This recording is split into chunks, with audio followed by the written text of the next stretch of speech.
where the wrestling truth resides.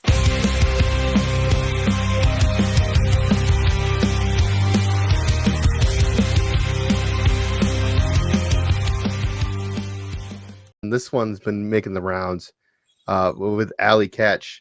And oh my gosh. So there was a GCW. So there was a GCW match.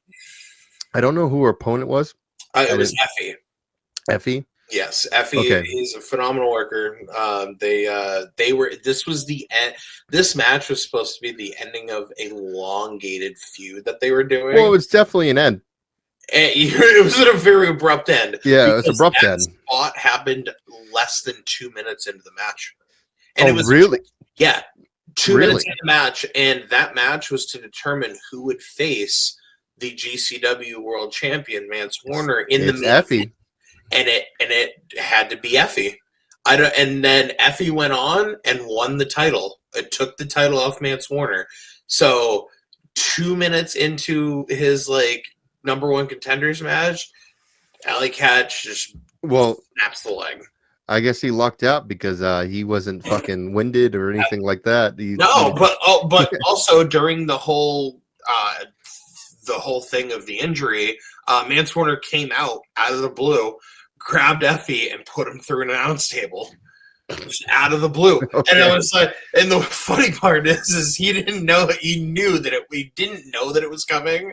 So when it happened, he was so confused. And then you just watch him on camera, just no sell off the ramp into the back stage. Yeah, it's area. What the fuck is going on? What the fuck just happened? Yeah. And he got Brett Lauderdale on microphone commentary being like, yeah, we gotta pause for a few minutes. And the worst part about all of that whole thing is the New York State Athletics Commission would not let Brett Lauderdale continue the show after they had already taken Allie and put her in the ambulance because they didn't have another ambulance at the venue. And the state law for New York, when you do shows in New York, you can ask any workers from New York.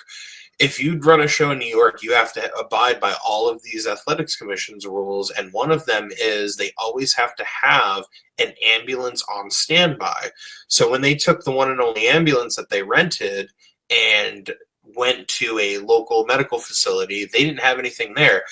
Brett has the next match come out. It's a 6-man tag team match. It was Homicide and a few other people. And then it was Kerry Morton and a few, I don't even remember who was in that. It was a 6-man tag. And they were about to wrestle. And then all of a sudden, the whole show just shuts down. And they're like, nobody can do anything. There's no ref in the ring. Brett gets on microphone, or MLJ, the ring announcer, and says that they can't continue until the Athletics Commission comes back and is sitting back where they sit ringside. No shit. So this went on for 15 minutes or so, and they eventually cut to a promo. They had been on air for so long with nothing happening that they just cut to a promo, and then during the middle of the promo, they cut back, and all 6 dudes were just beating the piss out of each other. But they had been teasing, beating each other up for 15 minutes. Kerry Morton gets on the microphone. Homicide gets on the microphone. Trying to kill time. I don't remember who else was on it, and they're killing time. And eventually they just ran out of things to say. Homicide's trying to fuck with Kerry Morton, running up the ramp and shit, and trying to look like he's gonna hit him. But they could not compete or do anything in the ring until the Athletics Commission came back. Eventually they came back 15, 20 minutes later, because I guess wherever they went was really close by. Thank God. They could keep going, and then they did the whole rest of the show. Thank God. And could you imagine if they had to wait for an hour or something like that? Oh yeah, the show would have because they've only rented the biggest show of the year. Hammerstein Ballroom for GCW is their biggest show of the year. They started doing shows at the Hammerstein Ballroom. It's their once-a-year show in January. They did it. They started it 2 or 3 years ago. That show sold out. It was phenomenal. They did it last year, and then this year when they did it, ironically enough, All Elite Wrestling tried to do the same venue just a few weeks ago. They did the venue. It was for Ring of Honor, I believe, and they did one collision there, I think. And when GCW did theirs, GCW sold more tickets than AEW did. It's fucking hilarious. That is hilarious. They had to open up the last top balcony in the building because they sold more tickets. That is hilarious. But could you imagine? Because you're renting the building for a certain time. So if they're on pay-per-view too, they had rented out till like 2 a.m. because somebody went on Twitter and was like doing this whole thing like, yeah, they went overtime, so they probably had to pay like a fine that was in like the 5-digit range. Yeah, they probably had to pay a stupid amount of money for a fine. Stupid amount of money just for the venue in general. But like, there are people trying to like shit talk GCW, being like, oh, they did all this wrong and blah blah blah. The other thing you can't do in New York is you can't bleed intentionally on a wrestling show. You know what and this is why Brett Lauderdale is great and GCW is great. He had the balls to open the show, the main show, with a 9-person doors, ladders, and chairs match with all deathmatch workers. Not a single person bled. You had Matt Tremont. You had Dr. Renacki. Nobody had Brandon Kirk. Brandon Kirk had his last match in that match. You had nobody went hard way. You can't. Oh, you can't even go hard way. You can't bleed at all. Oh, so like I thought you just couldn't bleed on purpose. No, you can't bleed at all. If you bleed by accident, they shut the show down. Stop them. Oh my god! Why run New York?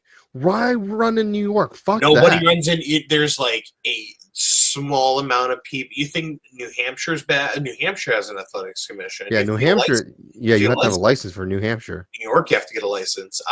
Kentucky, you got to get a license. Alabama, I think you got to get a license. Any Mid-South state, you kind of have to get it because territory, old-fashioned, old-school territory shit. So with New York, they can't. They shut the show down. So Brett being like, "All right, we're gonna put 9 of the most experienced deathmatch wrestlers in a doors, ladders, and chairs match. Not a single one bled." And I was like, "Man, that must have been Matt Tremont was in it." And I was like, and Dr. Redacted, who loves to pour buckets of blood, and I'm like, not an ounce. Oh my god! So you're saying back to this match. You're saying this is the 2 minutes in. Dude, she does a suicide dive, and like I was telling you this before the show. I think what happened is that she caught her foot when her foot hit the mat because they have matting up around the ring. Yeah. I think once she hit the mat, her foot did a dead stop, but she kept going. Her momentum kept going and broke her leg. And then we have video of it. So hopefully this doesn't get age restricted. If it does, we'll have to edit it out.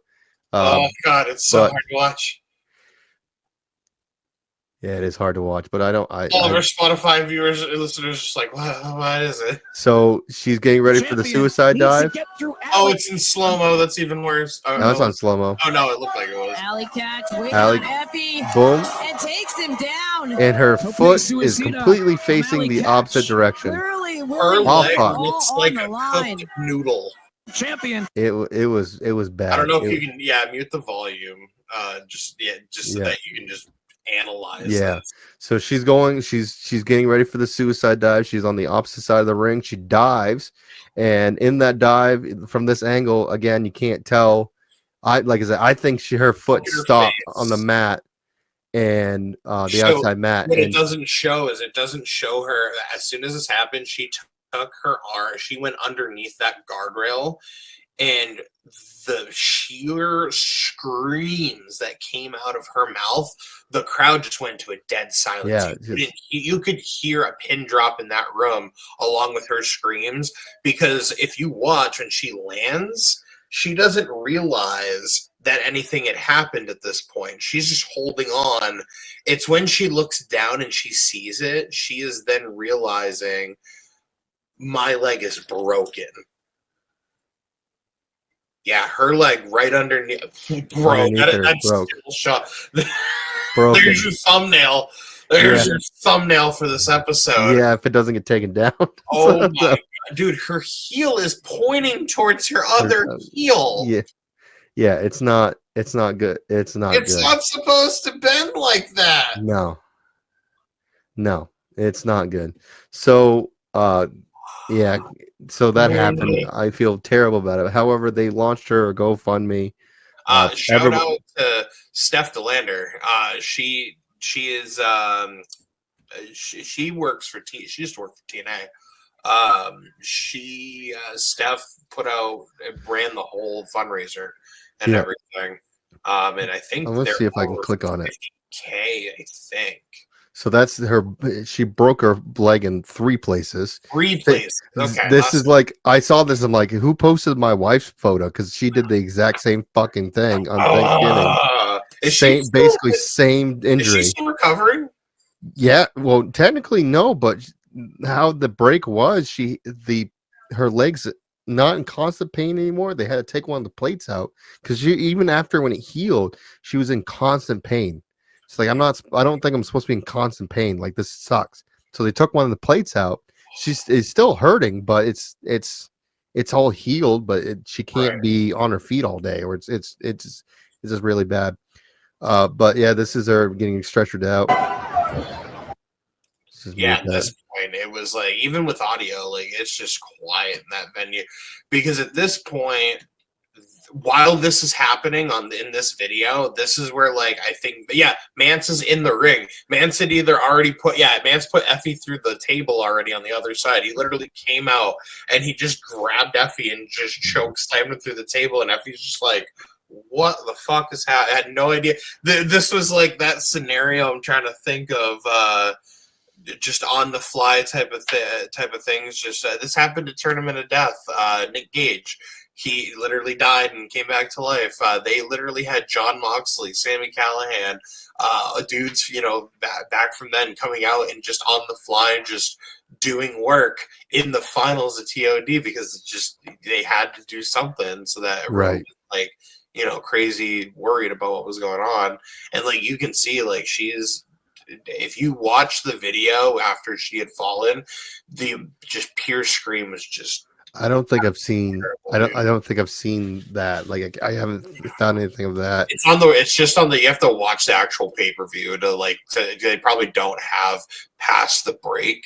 It's just the, like, 30 seconds after, like, those, like, videos that you can see online, and all you hear is just her screaming at the top of her lungs. And you can tell by the commentators, they didn't even know what had happened. It was after she started screaming that they figured out, oh, something is terribly wrong. Then they saw Mance come out and they're like, wait, something is going wrong. Then Brett came on to commentary and was like, Allie's hurt. There it is. 51,000. That is nice. That is awesome. She met her goal. You guys are awesome. Yeah, 939 donations. If you can take a look, and this is the cool part, this is why I love the wrestling community. If you're able to go into the people that had donated, see all, and then you go to top, just look through some of these names. Anonymous, Adam A. You got Matt Cardona, who was on that Matt Cardona. Yeah, Matt Cardona. That show. That's Liv Morgan underneath Cardona. Oh, okay. Yeah, that's Liv Morgan. Nick Nemeth. Yep. You keep going. She donated Anthony was that Lorsa? LaRosa. Yeah, she donated twice. $2,000. Wow. Danhausen.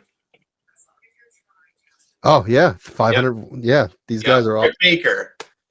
Yeah, Britt Baker. These 500. Are people that are, like, big name people that, because of just how this whole industry and business is, the amount of care and support that there is from all of these people, even the biggest names that are on TV to this day for multi-billion-dollar corporations are donating to a local indie female wrestler.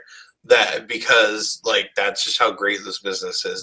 There's people in that donation list that probably have never worked with her or may have only worked with her once, and they're out here donating 4 figures like it's nothing, and that's insane. That is insane to even think about. So we'll also see this update. She undergoes surgery, was successful. She was discharged this morning. More updates to come. So she's already out of the hospital. Out of surgery. Shout out to Steph DeLander for making that GoFundMe. Yeah, awesome. Met their goal. That's fucking awesome. Yeah. And great and all, but that recovery doesn't matter how much money is raised. That recovery is probably going to be the hardest thing in the entire world for her to get. She will probably be healed up, and I think it was when my wife was like 4 or 5 months. But I don't. 5 months doesn't mean that you're gonna fucking wrestle. No, I don't recall her having a significant injury in her career at all ever. And I've been watching her wrestle since pretty much she started. She used to wrestle up in North Atlantic North Atlantic, New England Pro Wrestling Academy. Do stuff up there. She may have done something for Limitless. She did some Limitless shows earlier. Oh, yeah, probably, yeah, Way back in the day, like early first 5 years, stuff like that. But she is a very well known New England stable for sure. Yeah. So yeah, that it's awesome that all that people like care so much about wrestling to just pour that money in. They don't have to know who she and is. Yeah, like and they're putting money into it. Like didn't ask, just love of the business. And when I broke my tailbone, I just got a pat on the back and $5, but and a cold hot dog.